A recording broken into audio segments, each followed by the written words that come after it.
Good day to you. How are you? I'm good. How you going, Jaz? I'm lying in bed on my day off on the tour. That's awesome, man. So I'm good. Has the tour been going well?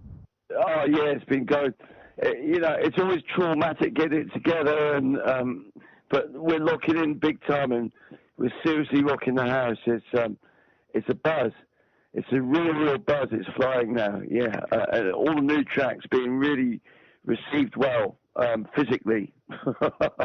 I could imagine, man. That new album's a real banger. Yeah, I mean, I can't ever remember in my past career where we come off stage and then we get back on the tour bus and we put the new album on. I can't remember that ever happening before. I love this record with a deep passion. Well, I love all my musical children, but I love this one more than any I can remember to date.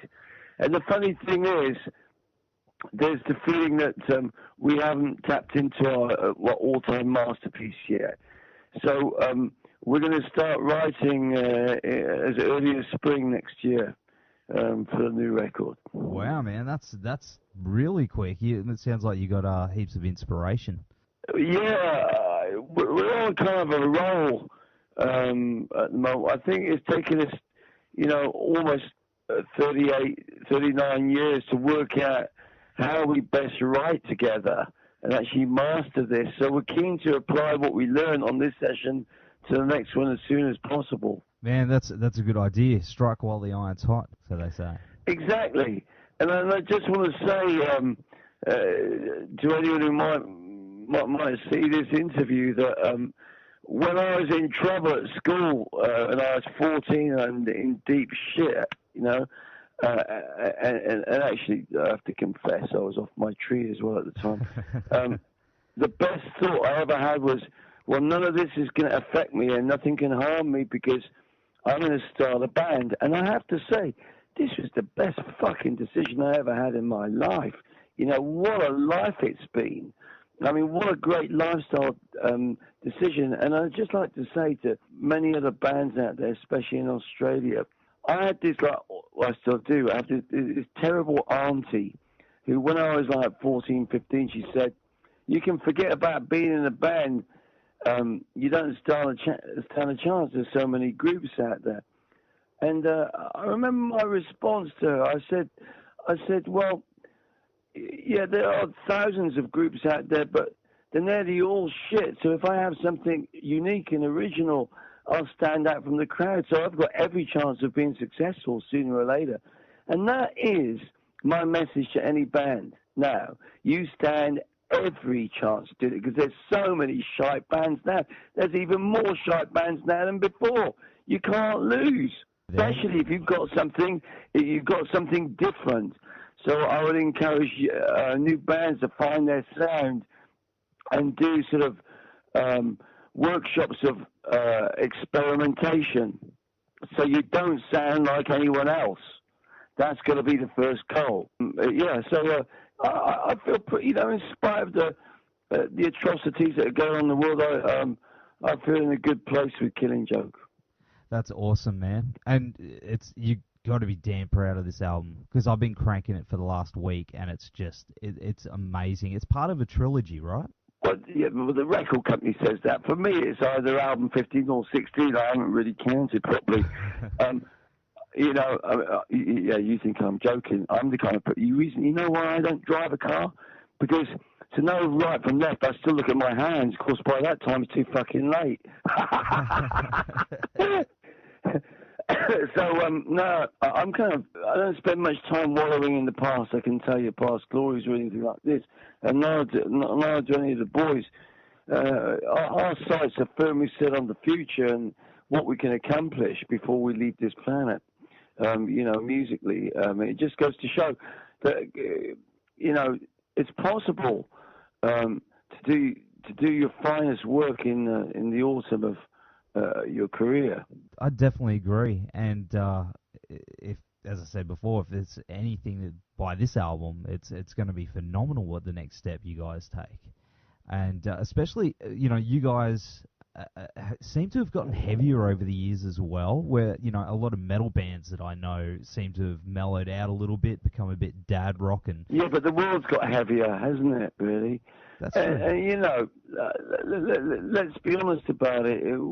When you're writing a record, and it always takes the best part of a year for Killing Joke to write a significant work, you're not doing gigs. And if you're not doing gigs these days, you're kind of living in a zone of enforced austerity, to put it mildly.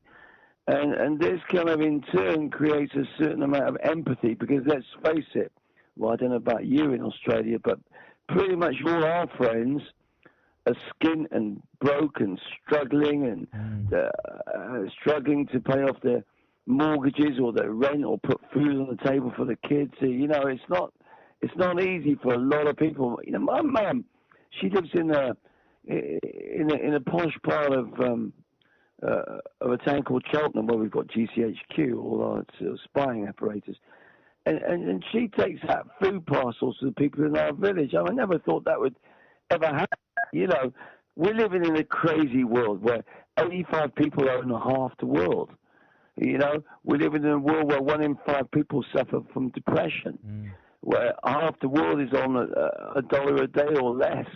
And then in contrast, when you look at the super rich, the inequalities are nothing short of obscene.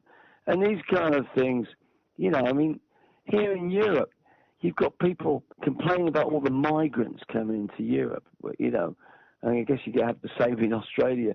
But in Europe, it's pretty interesting, because nobody seems to link the amount of migrants coming into Europe. They don't seem to link it to, our foreign policy overseas. The bombing of Libya so ISIS could take over, and our wonderful friend Tony Blair and Bush going in for weapons of mass destruction in Iraq that it clearly didn't exist by all the leaked documents that are surfacing now, and they were just committed to starting a war period. And now that's spilled over into Syria, and all these poor people have been bombed, but having their heads cut off by bloody ISIS.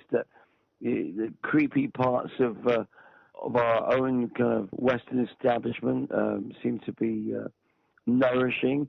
And then you've got the carpet bombing by Syria's allies, and of course, more in just over a month and a half, a larger population greater than the total population of New Zealand moved into Germany. In the space of a month and a half, and the fact is, we do have a moral responsibility for these people. We do, because we are the ones that are sending our multinationals into their countries to rape on behalf of the IMF, and followed up by air campaigns to destabilize dictators, I guess, so that we can glean their resources. And this is what's happening. And you can see this dangerous surge to the right across Europe as everybody puts up borders, and so it's pretty depressing when you look at this. And so when I look at Killing Joke concerts and being on the road now, these concerts are a little bit of paradise for me, because they allow me to process all the horrors that we've just been talking about, and of course everybody else collectively. Most of the people that come to Killing Joke concerts, they share the same concerns, anxieties, and fears as we do. And there's a sense of camaraderie, brotherhood, and sisterhood at Killing Joke concerts, and all the kind faces, I have to say, that I've met in stores, and they've told me about the last 36, 37 years that we've been a soundtrack to so many people's lives and all their different stories. It would be fair to say that we've all been deeply touched in Killing Joke, and we never thought it could ever be like this. There's not many bands that can say that they have members of the Rolling Stones, the Beatles, Zeppelin, Metallica, Nirvana, and Kate Bush as their fans. That's man. It's all over the place. That's what I was going to say. One of my questions was, Killing Joke has been incredibly influential to so many bands, but of so many genres as well. Metal, industrial, rock. You can always pick a band who's got a little bit of Killing Joke in there. What bands have you heard, obviously, of late that's had that obvious influence that you can pick? Well, there's so many, but it's a beautiful thing. I mean, again, I see them as our musical children, quite literally now, and it is something we're very proud of. If I look at my diaries from 1979, one of my objectives, I laid out 5 objectives, and one of them was to create a renaissance. And I really believe that's what we've managed to do, and the work isn't over by a long shot. I mean, when I mean create a renaissance, I don't mean just inspiring bands. And when you look at all the different careers that we have within one band, from the curator of the Museum of Modern Art to one of the world's greatest art restorers to conductors, composers. We have one person working for the United Nations in our band. We have 2 very successful producers. I was an actor of Czech Republic's most successful movie of all time. So we've all done so many different things, and 3 of us lecture at universities, and that's pretty incredible considering none of us have got high school exams of any kind. So punk, that have-a-go punk philosophy, has pretty much given us everything. You could see Killing Joke as our further education, our university, our invisible college. And you could say that our renaissance that we have in Killing Joke and that we've initiated, this is the simple duty that each and every one of us has to self-educate. I believe this. And bear in mind that those people that have children, it's their duty to help educate their children, because you cannot rely on the standards in state schools anymore. No. I mean, over here in the UK, in state schools, they don't even teach music anymore, or musical arts. The quality of education is for state schools, unless you're rich, has consciously been diminished. So they don't. So over there in the UK, they don't have really good musical programs like they used to. Is that what you mean? That's sad. And it's not just there too. I mean, last time I was in New Zealand, there's only 2 universities that you can study orchestration in.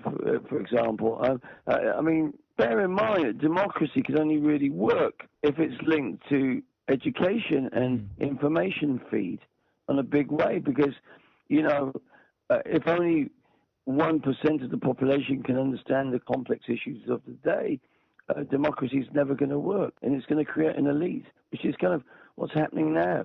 Yeah. So I fear for the future in this way, and of course I don't think that any of my interviews or my music are going to change the destructive direction that we're going in. But I think it helps us all process the horrors of the 21st century. I often say that the Killing Joke is an effective surrogate for the war impulse, because it would have been quite easy that if we hadn't had Killing Joke, we could have easily become criminals or worse, because we had this kind of focus to vent our anger, our fury at being told when we were teenagers that we'd failed before we'd even started because we didn't have exams. Well, so any people out there that are leaving school or college without exams, and they must feel terrible, because we're told these days unless you go to university, you're lucky to get a job in a supermarket. Well, that's a load of bullshit. Killing Joke is also synonymous with counterculture, which means we don't want jobs in bloody offices. We're looking for a better quality of life. We're looking at doing exactly what we want to do in life without a compromise. And that's what everybody should damn well do. Do you think there's going to be a change with that in the future? Do you think? Because at the moment, I know a lot of guys that have gone to uni, they've got degrees, they've worked their asses off for years, and they can't get jobs in their profession. You know, they end up working, you know, retail jobs and stuff like that. Yeah, I think it's going to change. You're going to have so many qualified people that are out of work. In the end, the only thing positive that we can glean out of it is sort of green collectivism. And by this, I mean, we have to look at philosophers such as Epicurus, who stipulated that if we do tend the garden for a couple of hours each day, so that we have a consistent, sustainable food supply, the rest of our time should be spent eating, drinking, and focusing on the arts and other pleasures. You know, and I kind of agree with this. This is the kind of modern day counterculture philosophy, really. And I would advise as many people as possible to think along these lines. Collectivism. I don't mean Marxism. I mean, you know, for example, when I was 22, we were coming into Geneva in Switzerland, and the promoter said to us, well, you can either stay at the Hilton Hotel, or we can put you in a 7-bedroom farmhouse, and this couple will cook for you. So we took the latter option, and we had such a good night and a great gig, and we partied all night in this wonderful Swiss house. And the next day, I said to this couple, can I come back to your wonderful house to do some writing and composing? This is when I was 22, and they invited me back very kindly. And of course, when I got back to this house after a European tour, the rest of the band were there. They'd done the same thing.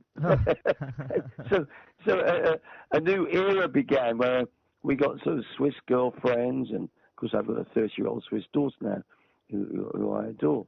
And ironically, I still live for part of the year in the same room in the same house, and it's a collective.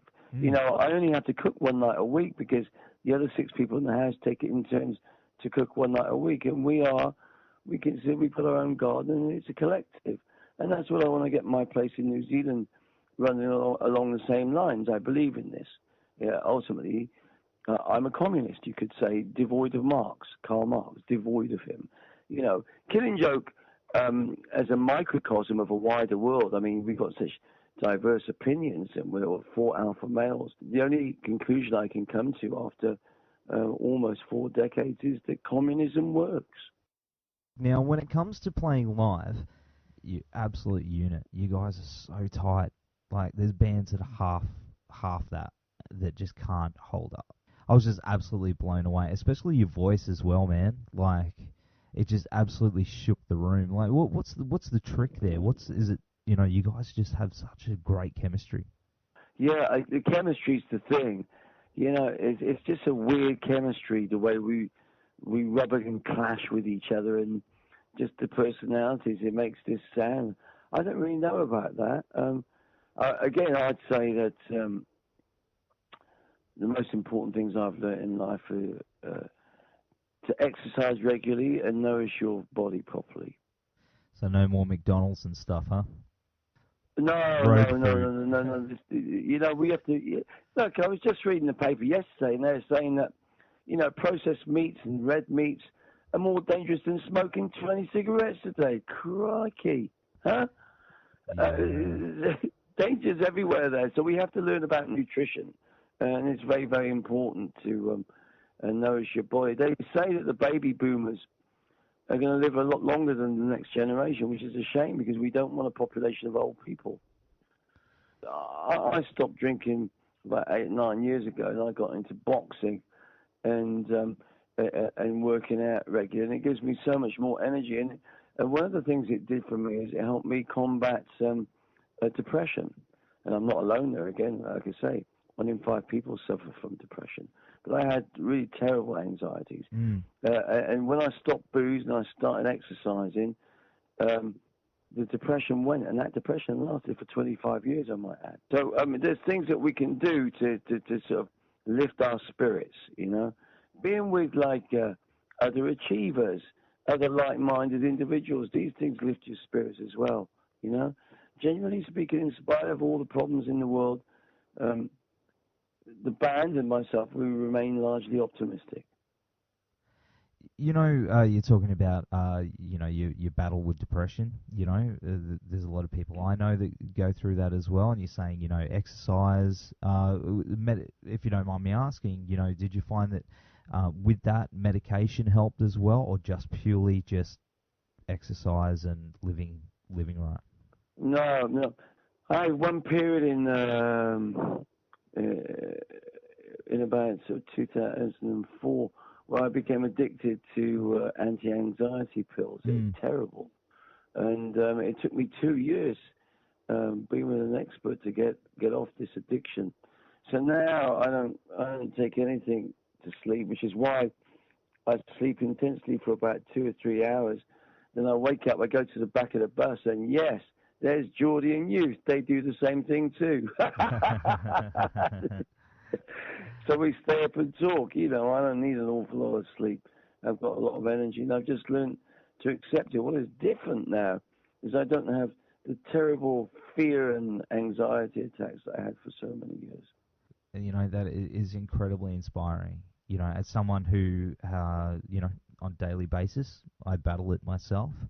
So, as I said, a lot of friends, so that is incredibly inspiring to hear when, guys like yourself, speak out about that and share your story. And always remember, in spite of all the problems in the world, just remember all the good people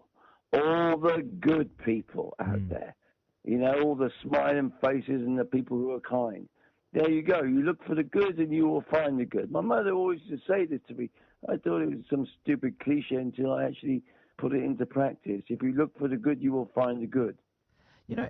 In saying that, man, I've always found, I've heard stories and I've met you once in Brisbane. You're incredibly gracious with your fans. Even the ones that come with you with an armful of stuff to sign. You always keep you cool with those guys. You always seem really patient. So, like Paul Raven said once, he says, I love people, and I have to confess I do too, all these wonderful, kind people that we get to meet, and I feel so privileged with my career, and I genuinely try to spend as much time as I can with the people that keep us alive. Well, man, your fans definitely appreciate it. I tell you, because there's heaps of bands out there that just get in the van and piss off, and leave their fans out in the rain and the cold. But it's always appreciated when guys like yourself, you get it, you play a show, you burn all that energy, and you probably just want to sit down and, but you go out there. Well, we've always had the kind of open dressing room policy after a show, and it was only spoiled on one occasion in Canada where we got robbed. But really? Generally, looking back over the last 38 years, people have been really respectful. And we have a tradition also that if you want to meet us, you come to sound check and we leave the doors open and people can join us and say hello. And it's really not hard to get backstage at a Killing Joke concert, really. Now you've said that, there's probably you're gonna have all these people waiting. That's awesome. Well, no, of course they can have to wait there too, but it's a nice thing to meet people after the show. I love it. Yeah, I love it. And before the show as well. When we hire a concert hall to play in, from my perspective, we're going to have a party from the time that we get in there until the time we leave. Definitely is a party, man. I've seen you once in Brisbane, and it's like still hands down one of the best shows I've ever seen in my life. We'll do better next time. We're coming to Australia next year, all being well. Which is to say, I'm probably looking at October, November next year, coming to doing an Australian tour, and of course New Zealand as well. So I look forward to seeing you again at the little club in Brisbane. Max, what was the Hi-Fi? It used to be called the Hi-Fi. It's called Max Watts now. They've just had that is a great club. I really like that place. A really nice place there. And I got to meet people I hadn't seen for that's the wonderful thing about Killing Joke. You meet lots of new people who are like, my God, less than half your age, and then you get people who've been with you since 1979, old faces, and it's wonderful. It's a wonderful thing. It's funny actually, because last time I went to Sydney, I wanted to discover this great mystery, because when I used to drink, I always used to end up in this one bar that had all these incredible pictures on the wall and the piano, and I never knew where the bar was. But every time I used to get fucked up, I always used to end up there. And this was for about 20 years, and I couldn't work out where this bar was until I realised the hotel they'd been putting me in for all these years. The bar was underneath the hotel. Did you find it? Which hotel was that? Yeah. Do you remember what it was called? Oh God, it was. I think it was the Sybil Townhouse. I don't think it's there now. Yeah, but look, I'm looking forward to coming back. I've got 200 gigs ahead of me. That's a lot, man. That's a lot. Yeah, it's exciting. The thing is, you won't turn into a fat bastard. You got to look at the bright side of it. When you do 2 hours burnout with Killing Joke every day, you kind of you get your cardio in, and it keeps you in good shape. Yeah. Well, so I still, I can't. I like smoking cigars once in a while, but you can't smoke anything when you're singing. So you have to look after your voice, and it's really not the sex, drugs, rock and roll thing that people think it is. It's about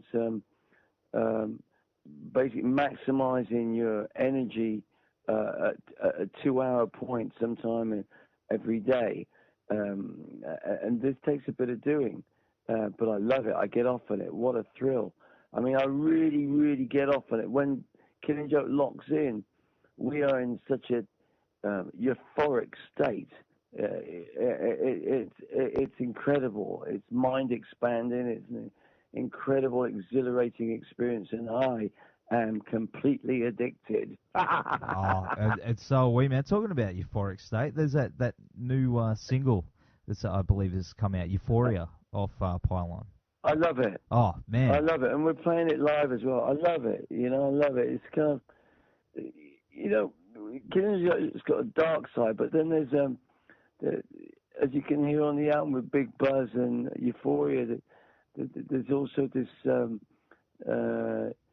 uplifting side to Killing Joke that fills one with a sense of mystery and gratitude, I don't know, altogether.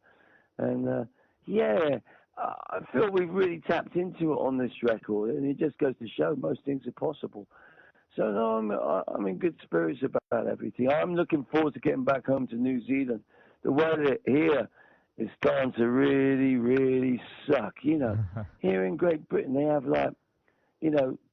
8 months of bad weather. I mean, it's just so effing depressing. I'm so glad I'm getting on Qantas and getting out of here at the end of this effing tour. I mean, I love the gigs, but the food and the climate sucks. Well, you're not far, man. We're on the Gold Coast. We're in Queensland, so you're just over there in New Zealand. Yeah, so not too far. I'll be on Qantas coming south within 9 days. Whoopee. Well, you're heading into summer now, so it'll be nice weather over there. That's right. Yeah, that's right. Well, it's a bit later in New Zealand, but I'm looking forward to it.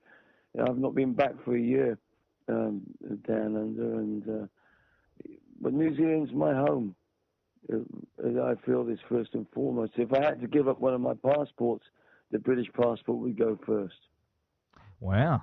Yeah, well, see, I've never been to New Zealand. It's over the ditch, but I've always. You don't get many Aussies in New Zealand. You don't. In all my time now, I've never met many Aussies in New Zealand. But you get many Kiwis in Aussie.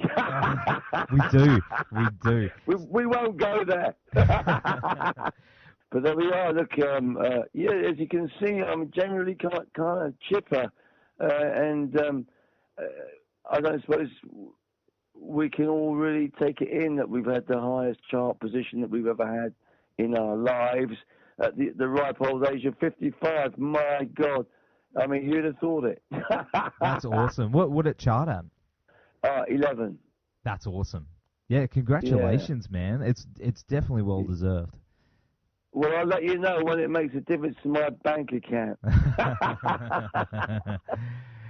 Oh man, I think everyone needs to own this album. I think it's just it's just a piece of art, man. It's brilliant. I can't say enough good things. And the funniest thing is, I'm looking forward to the 6-week tour of America, which is going to be quite grueling. But yeah, I feel that we lift people's spirits, and it's a moral duty to get out there on tour. And so I'm into it, man. I'm into it. I made that right decision at school when I was off my head and being a bad boy. I made the right decision of being in a band. As Peter Hook from Joy Division said, it's the best job in the world. Do you think guys these days, with the way the internet is and everything like that, do you think they've got a chance as well? Of course they've got a chance, because there's so many shit bands that sound like everybody else out there. How can you lose if you've got something original? Yeah, that's what you were saying before. I like that a lot. It is, and the other factor is that back in 1978 and 79, you had 20 people above your head taking a cut. I mean, I would get 2% of every record, personally, right? Which means 17 pence for 1%, right? Wow. So you have to sell a lot of records, man, to make any decent money. So you can see how much we were ripped off back in those days. So actually, things are more favourable now in many respects. So you reckon it's a little bit, it's a lot more transparent? Yeah, that's true. And people make two mistakes about the late 70s and the early 80s. One is that it was in some way easier to crack it as a band. It wasn't. It was just as hard, if not harder then. And the other thing is, these people that look back towards the Killing Joke Joy Division days and the two bands used to go on tour a lot. Well, I'd just like to say that life was just as shit then as it is now. So stick your nostalgia in somewhere dark. No, it's generally speaking, these kind of nostalgia waves irritate me. Really? It was just as it was just as hard then as it is now. It wasn't any fucking golden age, I can tell you. Oh wow, man! It's because you hear the stories. You hear all the stories about from how everyone says the golden age. It was so much better back then. But hearing it from you. No, it wasn't. It was a different set of problems then. It was just as dark, and in fact, it was similar in some respects to this period of time now. And I've had many journalists pointing out to me that, at the beginning of our career, we thought there was going to be one big nuclear war sooner or later, and or a world war, and here we are back in another Cold War. I go backwards and forwards to Russia to work with the orchestra. Things aren't good. It may well be that nobody wants a World War III, but it could just happen because there's no hotlines between Tehran and Tel Aviv these days like there was between Moscow and Washington in the old days. It's so much more unstable out there. And so, you have that feeling that everybody's living on a knife edge now.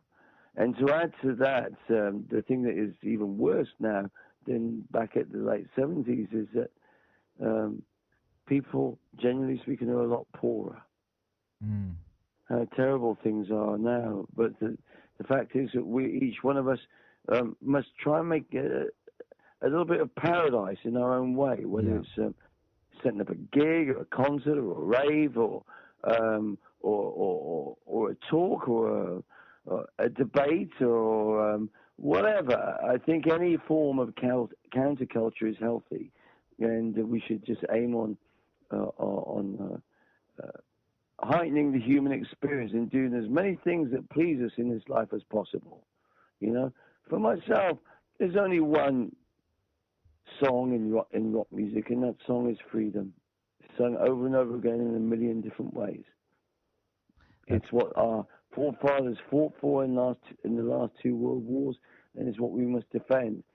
And the eternal fight against fascism. That's awesome, man.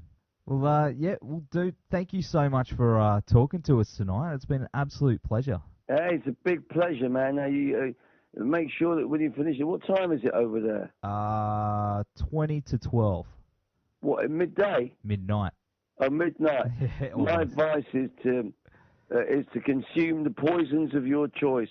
A big glass of wine, a double whiskey, or something even worse, and have a really good night, sir. Thanks, buddy. Yeah, you too. You know. I'll God bless you. Look after yourself. Keep yourself healthy. Huh? I will. Thanks, Jazz. I'll see you in Brisbane. All right, mate. Thanks, buddy. Take it easy. Bye.